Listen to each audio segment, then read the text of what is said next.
caroling, oh. Puro drums.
Saan kayo kuya?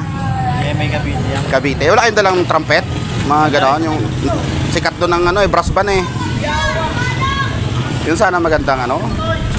Kaso wala pang ano eh. Nag-practice pa lang sa amin mag-trumpet yung iba eh. Ay, nag-practice pa. Yung iba doon talaga magagaling ano, sa Cavite? Trumpet kami kaso wala pang marunong humawak. Ang gamit lang namin ay isang bass drum tsaka isang snare lang. Tapos isang drum. Oh, pas may cymbals dalawa. Kami kasi marami kami, hati-hati talaga. Ayun nga eh, no? Kailangan talagang at maka 5,000 sa isang araw eh, no? Pwede na, no? Depende rin sa lugar. Ah, gano'n? Sa mga napupuntahan, depende. Cavite. Sa kayo natuloy? Dito, sa may court. Sa Pag-asa? Yung may jeep doon? Oh. Ah. May kilala kayo dyan? Ito. Kamag-anak nila. Pag dumaan ako dyan, nakikita ko parang may mga drums dito. Akala ko street dancing eh. Parang gano'n na rin kasi ano eh. Nasa kalsada kami, nag-iipon. Kaya nga. Ang pinagkaiba lang. Yung drums mo, no, improvise lang ano? Oo, pinasadya. O, improvise nga lang, hindi tunay na ano, no? Ganda nga eh. Mabigat kasi ang kahoy. Ah, iyan, magaan lang yan? Taktuan lang. Kayang bitbitin sa maghapon. Pag yung kahoy, suko ka sa maghapon. Bigat. Kaya nga eh.